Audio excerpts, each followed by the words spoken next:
Okay, everybody, I'm back. I'm in the kitchen and I had to make some decisions in from the last video you saw. The plumbing was all exposed here and that sort of thing. I got a final on my plumbing and they said go ahead and close it up and I can move forward with that.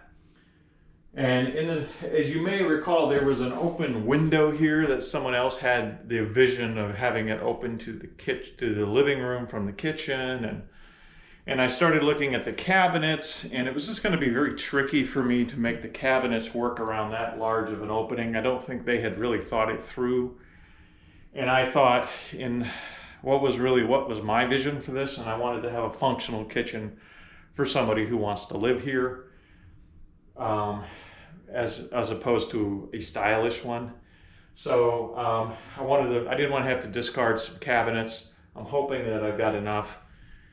So anyways, I'm going to be putting tile over the front of this area once the cabinets are installed. So I had to work around with some existing drywall to make this work.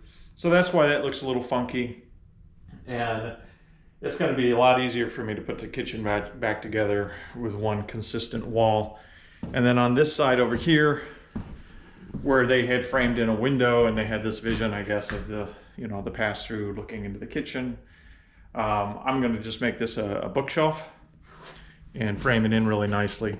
One of the things that also impacted the decision on this is the sudden increase in rise in cost of materials. Just as an example, in December, I purchased some 2x4s for some framing, and I was paying about $3.50 to $3.70 a board. And now it's $7.25 a board when I went to pick some up yesterday. That's a 200% or more increase. I spoke with a contractor friend of mine the other day, and because I was asking about doing some work for me on the roof because I need some flashing done around the chimney. And we got to talking about the sudden increase of the cost of materials all of a sudden in the last 3 months.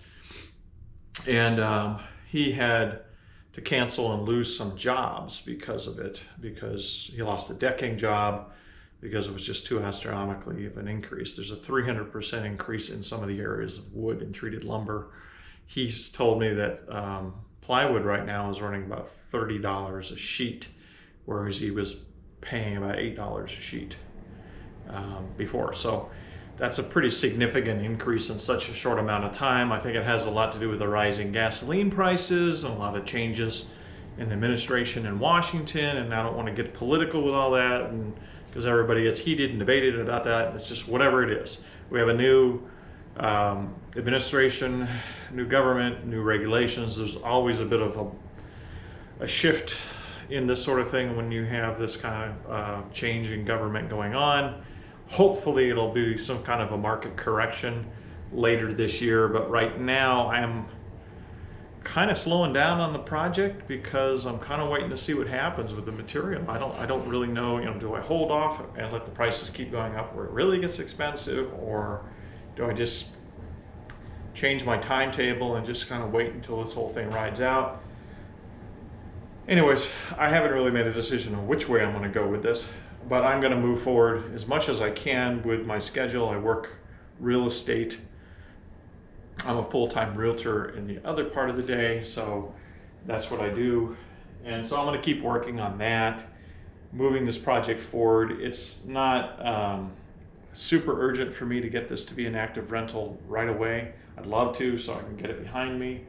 But at the end of the day, I want to make it cost effective too. So I'm rethinking some of the aspects of the project and some of the added things I was going to put onto this house, scrapping some of that, changing the way I'm doing a few things to conserve costs, because materials are a significant factor right now. And I have flooring I need to be able to spend the budget on in the rest of the house. And I think the flooring is going to be going up as well. I haven't even checked prices on that yet.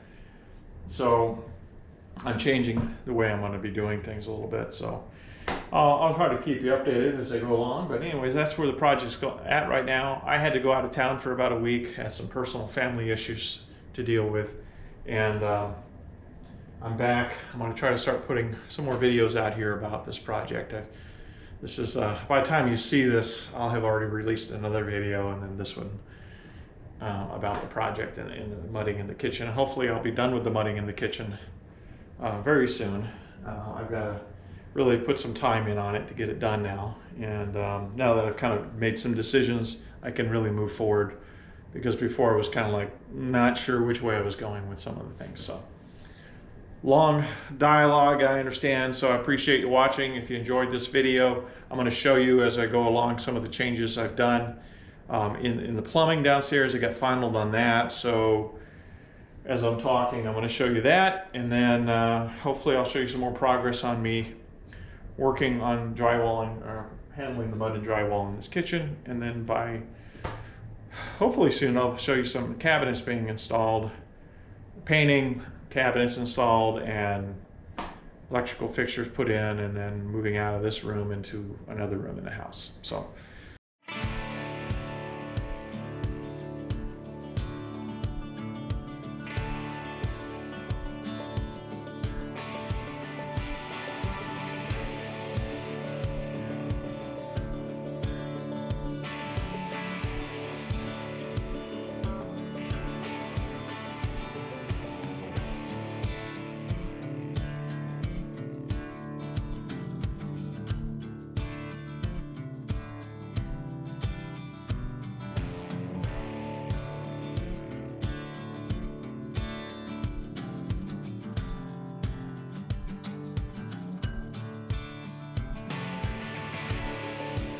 So I have pretty much finished all the drywall and plaster.